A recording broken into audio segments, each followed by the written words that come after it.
It's the EG wrap-up episode for 2024. The SimuCoin Store has removed the vaults, keys, and cubes for the year. Shards and silver are still trading hands. If you still have entries, you can continue playing until Sunday, November 3rd, 2024 at 11:59 p.m. Eastern, or maybe a silver-only game at the Luminary Festival, which we will get to in just a bit. Let's take a look at the new game, Undergrowth of Bittermere Woods, aka Witch's Hut. Participation requires a cursed entry from the store. One use is one run. The entrance is at the Witch's Cottage in Lich Room 34818 or Real Room 808-6509.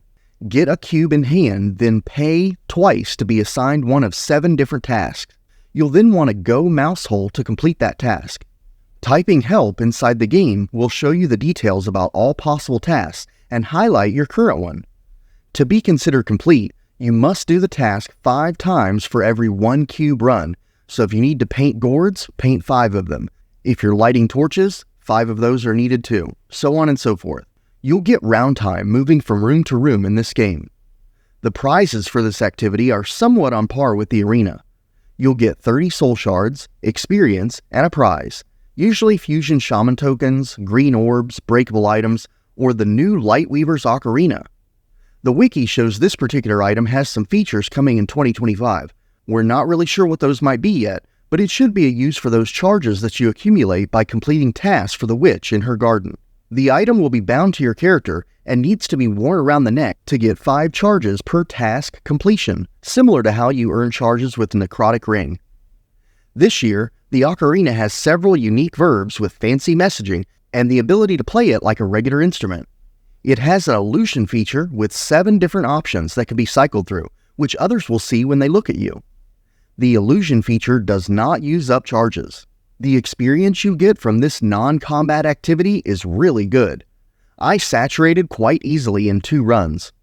A cost of 10 SimuCoins for 1 run is well worth it for your main, or maybe for an alt character that you haven't been playing as much. The script that has been working well for this activity so far is called ubw.lic. Even if you do not want to script this activity, you might still find some of these room locations helpful, especially for future runs in 2025 and beyond. For decorating the gourd, just check out Under the Witch's Cottage in Lich Room 34878 or Real Room 808-6582.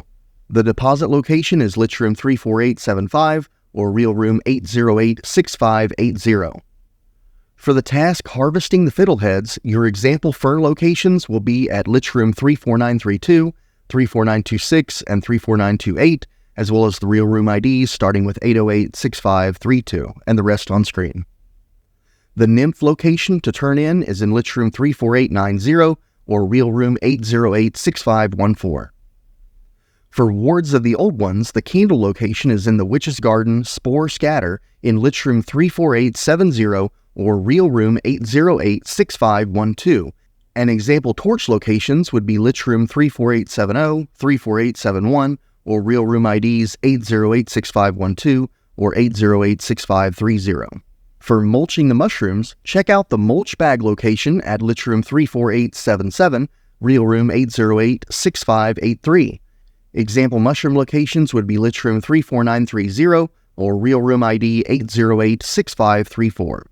For the task Gourd Guard, the Gourd Collection box location is Lich Room 34875 or Real Room 808-6580, and an example Rotten Gourd location would be Lich Room 34898 or Real Room 808-6577. For the task Eyes of the Unliving, the Witch and Lantern location is outside the front of the game in Lich Room 34818 or Real Room 808-6509.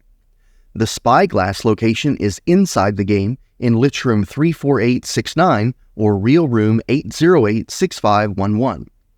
Some example Will-O-Wisp locations are shown on screen, one of them being Lich Room 34869 or Real Room 808-6511.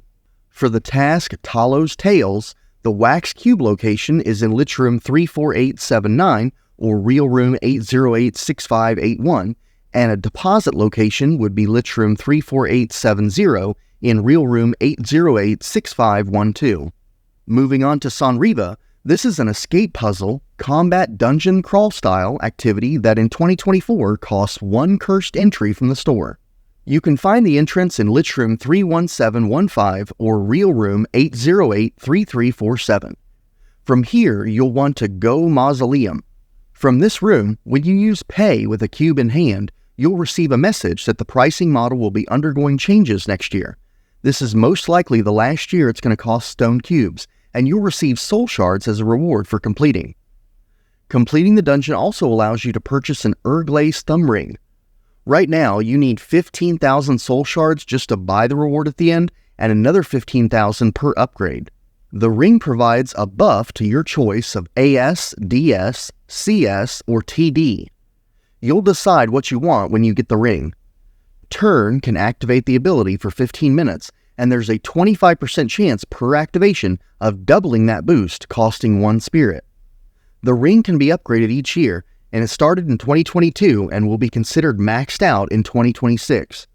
This is the last year you can catch up on multiple years by paying extra shards. Starting next year and beyond, you can only advance the ring 1 stage per year. As for the dungeon itself, real room IDs are going to be blocked, and there have been some layout changes this year, including the need for door keys. There are hints and exit points in many places. The dungeon length will be longer in 2025, and in 2026, it's planned to finish the lore. Sonreeva is planned to exist beyond 2026 as well. Outside of Sonreeva this year, you'll find a dark oak and steel wagon. This is the WPS Smithy wagon. You can receive a quote from the blacksmith assistant in front of the wagon so you know how many shards you need before you go in. It does cost 100,000 silver just to enter the wagon, in addition to whatever shards you need for the work you want done. So last year, I had a fishing guide video that shows where to get equipment and how to put it all together. Check that out if you haven't already. The tackle boxes from Rodner's Folly in Lich Room 32119 or Real Room 8084322 are really handy for storing all your equipment, including that pole. They can be worn on the belt while fishing, or you can just have an alt hold them in the off-season. There are multiple spots where you can fish, but a frequently populated starting point is in Lich Room 31834 or Real Room 8083431. What I like most about fishing compared to the other games is that this one only takes soul shards, so you're going to be able to keep playing this even after those entries are long gone from the store. Using Go Dock twice will pay 50 soul shards and take you to the fishing area. Here you'll need to cast out your line and try your luck. You can stay in the fishing spot until you catch something or leave manually early, which will forfeit that entry fee. The script to use for this one is called T-Fish, but you will need to configure the settings based on your equipment and preferences. Your success in fishing takes into account factors like time of day, season, the spot you're fishing in, and a few other things. Once you catch a fish, either store it in a compatible tackle box for a keepsake, or just use a dagger to cut the fish and retrieve your prize. Prizes include fluff items like hair, unique gems, or customs to change how certain abilities or spell preparations might appear. In addition to the WPS wagon mentioned in the Sonreeva segment, some other miscellaneous things you might want to take advantage of are the Incanter, which wanders the festival and can recharge in intricately painted tin Carousel, an item no longer obtainable that was a keepsake from a past EG. Just give the item to the Incanter to receive the full 12 charges. You do not need a service pass this year to recharge either. Do you have a ton of Fusion Shaman tokens from the Arena and the Witch's Hut? Well, the Fusion Shaman is available in Lich Room 31596, Real Room 8084682. You can select an enhancive property on an item to convert it to a Tier 2 Fusion Orb. If you don't want to do that, you can just turn them into the NPC in Lich Room 31574, Real Room 8084015 for 5 soul shards instead. The Dabbler is located in Lich Room 31774, Real Room 8084685. This NPC can remove certain properties on items for a modest fee. The Locus NPC is in Lich Room 34822, Real Room 8084689. This is a new type of enhancive item that you can build up at major events. Sylinar is available in Lich Room 32076, Real Room 8084687. This NPC can permify enhances, increase charge pools, recharge, remove enhansive properties, and swap out certain things. Don't forget that Permifier obelisk in Lich Room 31606, Real Room 8084692. Just hold an item in your hand and then touch it to attempt to permify. Read the obelisk to see applicable items and pricing. And finally, the Luminary Festival is available through the end of EG. To get started, head to Lich Room 31637 or Real Room 8083171 and then head south and then go Arch. You'll want to have the wiki map handy for the Luminary Festival. This area does not appear to be fully mapped in Lich, so Go To is not going to work here. If you use the game feature Flag Show Room ID on, real room numbers will help you find your way around. Lich users should keep this flag off though, as Lich will still show you the real room numbers prefixed with a U. The areas of interest are listed right below the map on the wiki, but before you start playing games or shopping, make sure to stop by the dancing area on the northeast side of the map in 8091024. The stand has food for your baskets. Then go back to the northwest side of the map in room 8091004. The buffet has food items from cooking contests. Try a slice of apple-dressed Rolton on a bed of honey-coated apple noodles, or pour yourself an apple brandy harvest cocktail garnished with cherries and an orange slice. Make sure to interact with and analyze some of the things you see around the festival too, like the pond in room 8091016 or the altar in 8091012. Jump into the various lead piles you see on the grounds and take note of two treasure piles, a common one in room 8091003 that costs 30 tickets and an uncommon one in room 8091022 that costs 300 tickets. You can earn tickets by playing fast games with silver only. There's no need for those keys or cubes here. Even better, you don't need a service pass to play the games either, so grab some friends and try your luck. Head back north on the map until you get to the Arch and go get some silver. Bring at least 25,000 or more because one play costs 1,000 silver, so 25,000 would allow 25 gameplays. Now go back to the festival and from the Arch, head south and you'll see a grapevine arbor. Head inside and wander around. Each room has a different game. Usually there's a sign that you can read too. For example, in Mud Dippin' 8091100, the sign says, "Get a pail." If you don't have enough coins, it will inform you, but if you try to play again without coins, you'll get 30 seconds of round time. Move around and you'll see other games in the first section, but if you don't like those, explore the Hemp Tide Arbor in room 8091027, where you'll find other games played in a similar way. Every game rewards general tickets in the form of 1, 2, or 3, depending on how you did in that game. I've noticed that I'm paying around 650 silver per the return of one general ticket, but your individual mileage may vary. There's a time investment to play the games and earn general tickets here, so take that into account when you're determining a fair rate to trade with others. When you have some tickets, you can return to the treasure piles mentioned earlier or visit the shops listed around the grounds. Many of the wares are already on the wiki and available in-game for your perusal. You have doll accessories and fluff items like the dancing cane.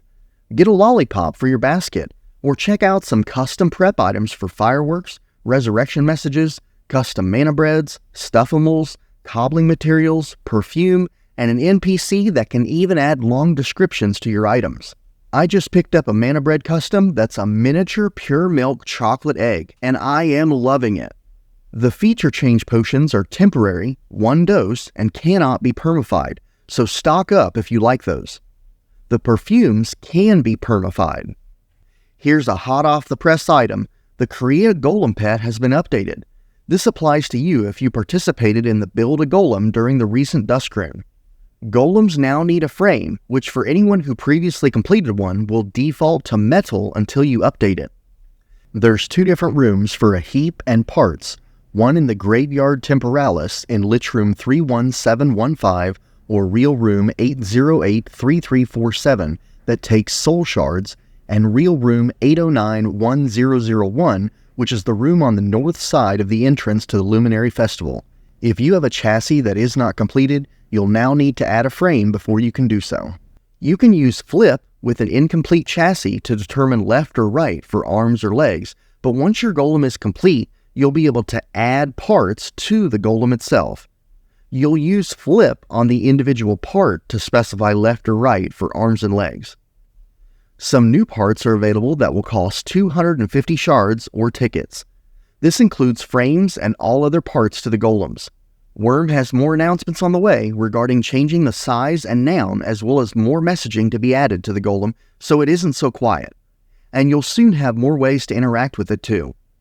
Down the line, more Qi interfacing is planned as well. EG continues to get bigger and better every year. Next year, I'll have to try to get some footage of the live game since I missed that this year. Thank you to the staff for putting all of this together, the TownCrier team for keeping us updated, everyone who works on those wiki articles, those who engage through discussion on Discord, and everyone who plays this game. Your contributions directly help me convey this material in video form. I hope everyone has enjoyed Ebon Gate 2024, the Ivsenra's Fate.